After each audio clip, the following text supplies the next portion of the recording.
कि नहीं कोई पाबंदी नहीं है पोलिंग एजेंट पे, इस वजह से कि ये पोलिंग एजेंट्स जो हैं ये बेसिकली कहीं से भी हो सकता है, चीफ पोलिंग एजेंट जो है वो उस हल्के का होना चाहिए, जो कि बात हम पहले से कह रहे थे।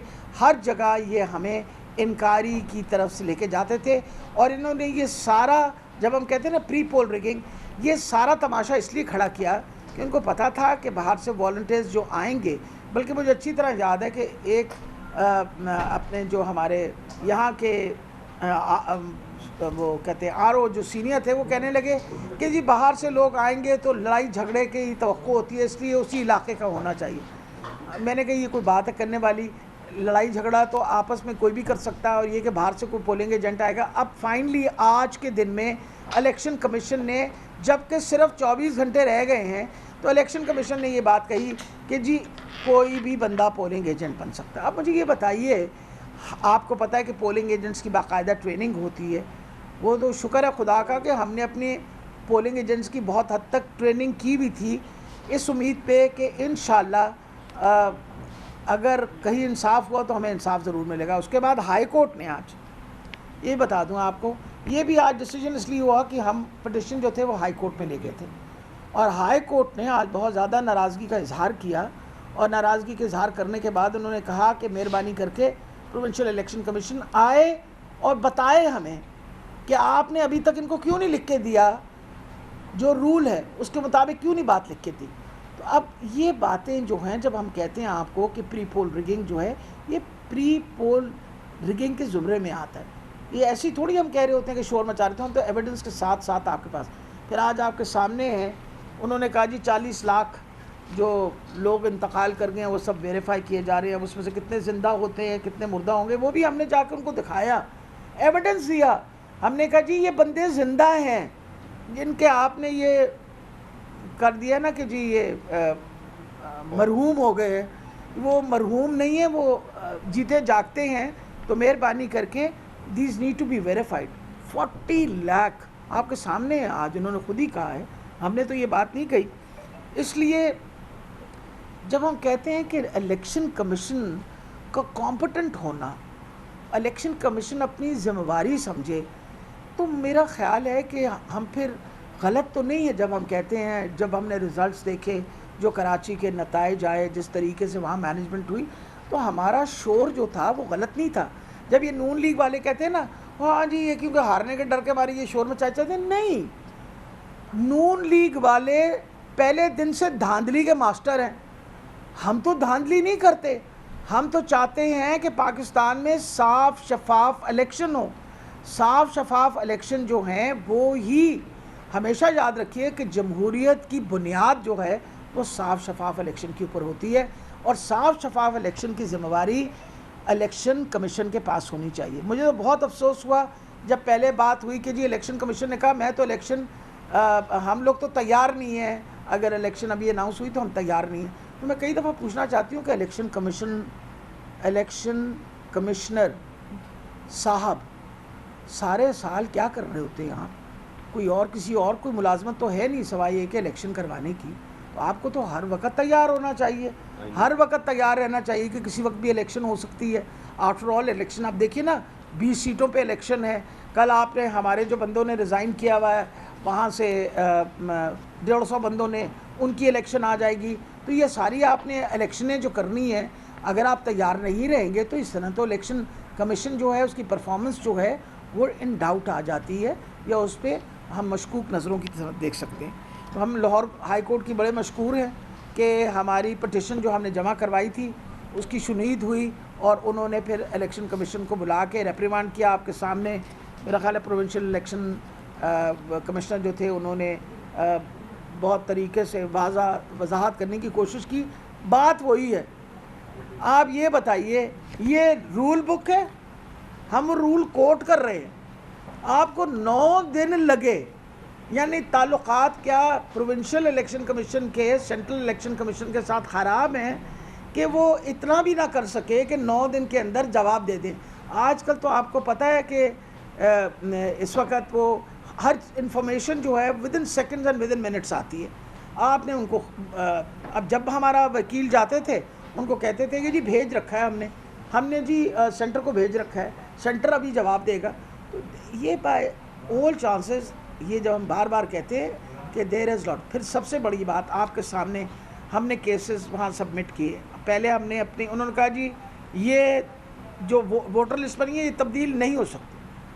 हमने कहा अगर ये बताइए कि जो वोट्स आपने इस वोटर लिस्ट में, हमने आपको नाम दिखाए हैं कि ये वो नाम हैं जिनमें बेसिकली ना उनका पता इधर का है, उसका क्या, वो चैलेंज करेंगे, टेंडर वोट्स होंगी, हर तरीके से एक कन्फ्यूजन मचाई जा रही है।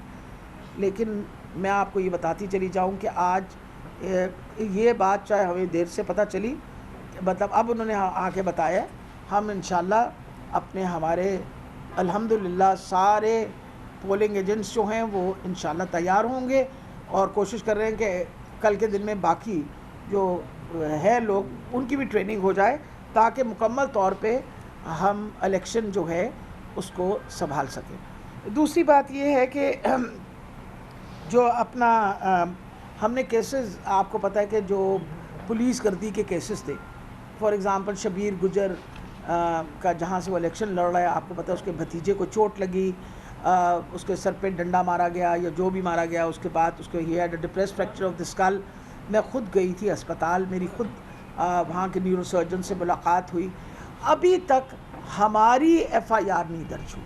हमने पूरी कोशिश कर डाली और इलेक्शन कमीशन के पास जाने के बावजूद और इलेक्शन कमीशन ने हमें कहने के बावजूद कि हम एक्शन ले रहे हैं, नथिंग हैज़ बीन डन। इसी तरीके से इस तरह की जब होचे हथकंडे उठाए किए जाते हैं और हम उनको शिकायत करते हैं, तो मैं उम्मीद रखती हूँ कि अब इलेक्शन कमीशन को पता होना चाहिए अगले 2 दिन के अंदर इलेक्शन है। आप चाहते हैं साफ़, हम चाहते हैं साफ़ और शफाफ इलेक्शन हो, और आप चाहते हैं कि इलेक्शन जो है वो पुरअमन हो। और पुरअमन इलेक्शन के लिए बहुत ज़रूरी है कि आप ये बात इंश्योर करें, ये हमारा जो मौक़िफ़ था वो तो आपको पता है सामने आपके मतलब कंफर्म हो गया ना। हम तो पहले दिन से रोना पीटना इसी बात का कर रहे थे कि हमें डिलेइंग टैक्टिक्स इस्तेमाल कर रहे हैं। आपके सामने ये बात जब लेके आए हैं तो आप बताइए, अगर 9 दिन के बाद एक डिसीजन आ रहा है तो ऐसा कौन सा लॉ और रूल था जिसको निकालते निकालते इनको टाइम लिया। सारे कामों में इसी तरह गड़बड़ कर रहे हैं और इंशाल्लाह मुझे बहुत उम्मीद है कि हमने ये जो इलेक्शन है वो इंशाल्लाह भारी अक्सरियत के साथ जीतनी। राना सनाउल्लाह साहब इस वक्त शोर मचाया हुआ उन्होंने सोशल मीडिया का, ये सोशल मीडिया पे बड़ी हमारी बदनामी हो रही है। नहीं तो वैसे बदनामी नहीं होती सी, मैं वैसे पूछ रही हूँ, मतलब कोई बात ढकी छुपी है। आपके अपने लोग, वो क्या, मुझे हर मरतबा बेचारे का नाम ही भूल जाता है, वो शेर साहब जो आबिद शेर अली के वाले साहब जो थे, उन्होंने, उनके पार्टी के बंदे थे जिन्होंने कहा था कि इन्होंने पता नहीं 18 कत्ल या 22 कत्ल किए हैं। हमने तो नहीं कहा था। और फिर सबसे बड़ी बात है, आपकी जो सानिया मॉडल टाउन है वो कोई आपसे हर बंदे ने देखा कि क्या हुआ, और फिर जो हमारे साथ 25 तारीख को आपने किया वो भी सब ने देखा कि आपने क्या किया। तो क्या किसी को आपका ख्याल है कि सोशल मीडिया पे कोई मज़ीद बदनामी करने की ज़रूरत है? आप माशाल्लाह वैसे ही आपकी बहुत ही अच्छी रेप्यूटेशन है, और सबसे बड़ी ये बात है कि आप पुलिस को इस्तेमाल किस लिए कर रहे हैं कि कैंडिडेट्स के को फ़ोन करके डराया धमकाया जाए, अपना व्हाट्सएप किया जाए, मैसेजेस दिए जाए। मैं उस दिन बड़ी हैरान आई, एक वो क्या कहते हैं, नो आईडी कॉलर का मुझे टेलीफोन आ गया। मैंने कहा मुझे किस नो कॉलर आईडी, मैंने फ़ोन उठाया, मैंने कहा जी, फरमाने लगे जी मैं नैब से बात कर रहा हूँ। खैर था तो वो कोई फ्रॉड। मुझे कहता है कि जी केस जो है ना आपका नैब में आया हुआ है, और मैंने उनको, मैं कहा पुत्र तू है कर के लेटर भेज दे, नैब का जो लेटर है ना वो आप मुझे भेज दीजिए, मैं उसका जवाब दे दूँगी। इस तरह के ये जो होचे हथकंडे होते हैं, इनसे ना तो हम घबराते हैं ना डरते हैं। और इंशाल्लाह ये हमने अपना जो इस वक्त तहिया कर लिया है कि हमने इलेक्शन जो है उसको इंश्योर करना है कि साफ शफाफ हो ताकि हम जीतें। और आखिर में मैं ये भी बताती चली जाऊँ कि मुझे बहुत उम्मीद है कि सारे अदारे जो हैं वो न्यूट्रल रहेंगे। न्यूट्रल रहना बड़ा ज़रूरी है। अगर आप चाहते हैं कि इलेक्शन साफ शफाफ हो तो मेहरबानी करके आप इसमें कोई भी दखल अंदाजी ना करें और फिर देखें नतीजा क्या आता है। कोई सवाल जी बताइए। आप लोग हुकूमत में रहे हैं, आप लोगों ने आप हमेशा से बात करते रहे इलेक्शन रिफॉर्म्स की, 3-3.5 साल आप बैठे रहे, इलेक्शन रिफॉर्म्स कोई आपकी किसी तरह की नहीं थी, कुछ चेयर लाने में नाकाम हो गए, वही दोबारा देखिए आप मुझे बताइए कि इलेक्ट्रॉनिक वोटिंग मशीन हम लोगों ने it was a part of our electoral reforms. आपको और मुझे सबको पता है डुप्लीकेशन है, लोगों ने 2-2, 3-3 आईडी कार्ड्स बनाए हुए हैं, लोगों को इतना बड़ा डेटा। अभी पिछले दिनों हमने जब कोविड का था हमारे पास, आप इमेजिन करें हमने डुप्लीकेशन तब भी निकाली कि जी एक बंदे के 2-2 आईडी कार्ड बने हुए थे और बताया, करेक्शन भी करवाई। सबसे बड़ी ये बात है कि हमने तो पहले दिन से कोशिश पूरी की। अब मुझे ये बताइए वो इलेक्टोरल रिफॉर्म का हिस्सा नहीं था कि इलेक्ट्रॉनिक वोटिंग मशीन। आप मुझे बताइए इनको क्या इतराज़ है उससे? मतलब इनको ये फ़िक्र है कि जो जाली वो बनाए हुए वोट वो निकल आएंगे बाहर, और जिन एक बंदे के 4-4 वोट बनाए वो निकल आएंगे। मुझे ये समझ नहीं आती इनको परेशानी किस बात की है। Electronic voting machine was a part of this, number 1। Number 2, overseas Pakistani, that was also part of the electoral reform. वो ओवरसीज़ पाकिस्तानी जो तकरीबन 1 करोड़ 90 लाख से ज़्यादा है, बाहर रहते हैं, रेमिटेंसेस भेजते हैं। आज शहबाज शरीफ साहब शुक्रिया अदा कर रहे हैं उनका कि आप लोगों ने फ़ॉरेन एक्सचेंज भेजा। तो क्या वो सिर्फ पैसे भेजने के लिए हैं या उनका हक़ नहीं है कि इस इलेक्शन के अंदर वो अपना ओपिनियन दे सकें? आप उनको रोका जी।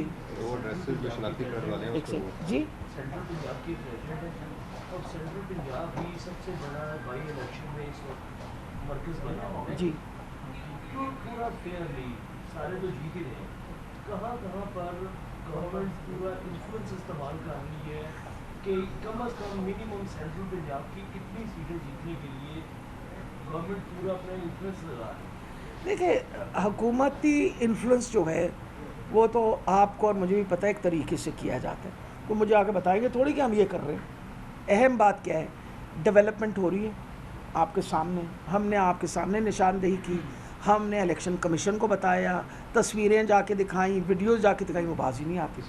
आप किसी ने नोटिस नहीं लिया और इलेक्शन कमीशन को हमने दिया हुआ है। आप मेरी पटिशन्स में देख लें, यानी जिन्नियाँ पटिशना मैं जमा करवा दी थी पिछले 15 दिन जो शायद ही किसी ने कराई होंगी। आप मुझे बताएं उनकी तरफ से कोई पटिशन जमा हुई है? मैं वैसे पूछ रही हूँ, क्या उन्होंने भी कोई पटिशन जमा करवाई है? हलकों में डेवलपमेंट काम हो रहा है। असद खोकर साहब खड़े होके तो दंडना रहे हैं कि काम को वोट दो। वो 3.5 साल में बतौर मिनिस्टर जो तुमने काम करवाए तो लाला जी दे पैसे लेके आए सो, वो हुकूमत के पैसे सन और तहरीक इंसाफ के पैसे सन। तहरीक इंसाफ ने डेवलपमेंट के काम करवाए और अपने मिनिस्टरों को पैसे दिए। अगर तहरीक इंसाफ आम आदमी की मुसीबत के बारे में न सोचता तो क्या सेहत कार्ड आते? मुझे ये बताइए, एहसास कार्ड आते? तहरीक इंसाफ तो गरीब आदमी और डेवलपमेंट की बात ही करता है। तो अगर असद खोखर के हलके के अंदर डेवलपमेंट हुई है तो कोई ये नून लीग ने पर आते सार इन्होंने पैसे बाकायदा रिलीज़ किए। इलेक्शन अनाउंस होने के बाद डेवलपमेंट के काम आ रहे हैं, ये आपके सामने है। फिर आपके सामने उस दिन वो जो हमारी वो हैं, अब मैं क्या कहूँ उनको, मेरी तो वो जो माशाल्लाह मुँह से कुछ, जैसे कल उन्होंने कभी लिया को तहसील भी बना दिया। वो आपको पता है कि उनकी ख़बर पाकिस्तान के बारे में इतनी है, अगर कभी कभी आना जाना हो बंदे को तो भूल जाता है ना कौन सी तहसीलें हैं कौन से ज़िले हैं। मुझसे ही पूछ लेती, मैं बता देती कि बेटा लिया ज़िला है। पर एनीवे वो, अब मैं ये बात कर रही हूँ कि आप उसको फुल प्रोटोकॉल के साथ, आप उसके पास सारे सरकारी वसाइल के साथ शी इज़ रोमिंग, और अभी हमें कहते हैं कि जी हम गलत काम करें। भाई जो गलत काम आप कर रहे हो और इलेक्शन कमीशन उसका क्यों नहीं नोटिस ले रही? तो मेरा ख्याल है जो चीज़ें समझनी चाहिए वो ये है कि सबसे ज़रूर उसकी निशानदेही करें। वजह ये है कि ये पाकिस्तान की सालमियत की जंग हो रही है। हम नहीं चाहते कि ये जो बैरूनी ताकतें जो हैं हमारे मुल्क के अंदर इंटरफेयर करें। आज ही मुझे दुख हो रहा था, आज सवेरे ही मैं इंडिया की वो स्टेटमेंट पढ़ रही थी, जब इंटरफेरेंस उन्होंने इसने रशिया के मसले में उन्होंने दोबारा कहा कि तुम्हारा कोई काम नहीं है हमारे पर्सनल उसमें इंटरफेयर करो। अमेरिका को इंडिया ने कहा कि मत इंटरफेयर करना। इधर हम हैं कि जी वो हमारे वेंटिलेटर लगा हुआ है, हम जी उस मशीन पे लगे हुए हैं, हम अगर उनको सलाम ना करें, उनके बूट पॉलिश ना करें तो अमेरिका हमारे साथ पता नहीं क्या कर देगा। भाई क्या कर देगा? जिनके ऊपर सैंक्शंस लगाई वो कौमें ज़िंदा हैं। Iran is an example of it. कितने अरसे से सैंक्शंस लगाई, ज़िंदा है ना। इस वजह से इम्पॉर्टेंट ये चीज़ है, क्या हम खुददारी के साथ जीना चाहते हैं या ग़ुलामी ज़हनियत के साथ ही जिएंगे? तो हमने तो तैयार किया हुआ है। मैं तो कम से कम चाहती हूँ अपने मरने से पहले कोई आज़ादी मिल जाए मुझे। ये बताइए कि जैसे फैसल नियाज़ी का इस्तीफ़ा कबूल हो गया है, तो कोई और भी लोगों से आपका रब्ता है नून लीग के या आज़ाद, जो कि करीब वक्त में आके इस्तीफ़ा दे दें या इस तरह के? देखिए, मेरे किसी के दिल का हाल तो मैं जानती नहीं हूँ, ना मेरे पास नजूम का इल्म है, लेकिन मेरा ख्याल है लोगों को समझ आ गई। उनको ये जो दिलासे और लॉलीपॉप्स दिए थे कि जी हम आएंगे, महंगाई ख़त्म हो जाएगी, हम गुड गवर्नेंस में बहुत ज़्यादा आपको पता है एक्सपर्ट हैं, हम देखें काम सारा सीधा कर देंगे। तुम्हारे सामने 3 महीने ताड़ी तबाही फेर दी उन्होंने माशाल्लाह हालात जड़े ने ना गुफ्तबे मतलब ऐसे ले थे किसी बंदे ना गल करो तो वो अगे कहते जी तुसी है दसो इन्होंने साढ़े नाल कीता कि मैंने कहा जी मैं तो ना डांटो, मैं तो तुहाडे नाल कुछ नहीं कीता। पर वो टाइम टाइम टू से कि लोग इतने ज़्यादा फ्रस्ट्रेट हो गए हैं महंगाई की वजह से। और यकीनन देखिए, महंगाई होने की वजह से हर बंदा ख़ास तौर पे वो जो गुर्बत की सतह से नीचे रहते सबसे पहले इफ़ेक्ट होंगे। जब कोविड आया था और मैं खान साहब से कहती थी बंद कर दीजिए, तो बेचारे मुझे यही कहा करते थे कि डॉक्टर साहिबा अगर मैं बंद कर दूंगा तो ये 40% लोग जो दिहाड़ीदार हैं, जो गुर्बत की सतह से नहीं, भूखे मर जाएंगे। अब लोग भूखे मर रहे और अब पता नहीं बिलावल किधर है, आजकल पता नहीं किधर है। और मैं वैसे पूछूं किधर है, मुझे नहीं पता कहाँ है, पर मेरा बड़ा दिल करता है कि बेटा कहाँ रह गए हो, आओ ना वो महंगाई मार्च तो आके करो, क्या हो गया तुम्हें? या शायद सिंध के अंदर इस वक्त भूख का कोई प्रॉब्लम नहीं है। असल में पानी सब कुछ बहा के ले गया तो शायद वहाँ भूख का कोई मसला नहीं। डॉक्टर साहब, एक तरफ पुलिस जो है वो मुकम्मल तौर पे आपके सामने पार्टी बनी हुई है, इलेक्शन कमीशन आपकी बात नहीं मान रहे, तो किस तरह फिर ये आप टारगेट? नहीं, मुझे उम्मीद है कि पुलिस वाले बिल्कुल पार्टी नहीं बने हुए। मेरी कल भी आईजी साहब से बात हुई है और आईजी साहब ने मुझे पूरी तसल्ली दी है कि आप बिल्कुल फिक्र ना करें, पुलिस बिल्कुल न्यूट्रल रहेगी। बेटा मकसद ये है नहीं, उन्होंने कहा उस बात की कहते मैं मना कीता सी उन्होंने और उस वेले इन्होंने सुनिया नहीं। मैं कहा हुण सुन लैणगे तुहाडी गल, भी मना किया। हाँ, लेकिन उन्होंने ये बात कही है कि बिल्कुल न्यूट्रल। उन्होंने कहा जी हमने तैयार कर लिया है, पुलिस ने भी, और उन्होंने कहा जी चीफ सेक्रेटरी ने भी ये बात कही है। ये कल ही बात हुई है मेरी उनसे कि डॉक्टर साहब आप बिल्कुल फिक्र ना करें, हम इंशाल्लाह न्यूट्रल रहेंगे। तो मुझे बात पर यकीन है। शुक्र करें, सानू दुआवां दियो इस वास्ते कि असीं रौला ना पाया होंदा तो वह भी काम नहीं होनियां सन। लेकिन ये आप ज़्यादा देखें कि ये जिस वक्त हुकूमत थी साबिक प्राइम मिनिस्टर की, तो उस वक्त आप देखिए कि 150 रुपये था, जबकि 113 डॉलर के ऊपर एक बैरल था उसको, और अब 98 के ऊपर है, और अभी भी इसके प्राइस जो है उससे बहुत ज़्यादा ऊपर है। तो ये आप ध्यान में रखिए इस बात को। थैंक यू, इस वक्त बहुत मेहरबानी, बहुत शुक्रिया। 9 रोज़ से हम इलेक्शन कमीशन से जवाब मांग रहे थे। सूबाई इलेक्शन कमिश्नर ने कहा कोई भी पोलिंग एजेंट बन सकता है। ये कहना था तहरीक इंसाफ की रहनुमा डॉक्टर यास्मीन राशिद का, जो कि न्यूज़ कॉन्फ्रेंस कर रही थी। उन्होंने कहा कि इलेक्शन कमीशन ने हर लिहाज से कन्फ्यूजन फैलाई हुई है, हमारे कारकुनों पर हमले की अभी तक FIR दर्ज नहीं की गई। इंशाअल्लाह इलेक्शन में भारी अक्सरियत से कामयाब होंगे। डॉक्टर यास्मीन राशिद का न्यूज़ कॉन्फ्रेंस करते हुए ये भी कहना था कि आबिद शेर अली के वालिद ने कहा राना सनाउल्लाह ने 18 कत्ल किए। सानिया मॉडल टाउन और 25 मई का वाक़या सब ने देखा। साथ ही साथ उन्होंने वज़ीर ख़ारजा बिलावल भुट्टो ज़रदारी का जिक्र भी किया और कहा कि बिलावल भुट्टो ज़रदारी कहाँ हैं, अब वो सामने आए और महंगाई मार्च करें, और इस उम्मीद का इजहार किया कि इदारे न्यूट्रल रहेंगे क्योंकि न्यूट्रल रहना ज़रूरी है।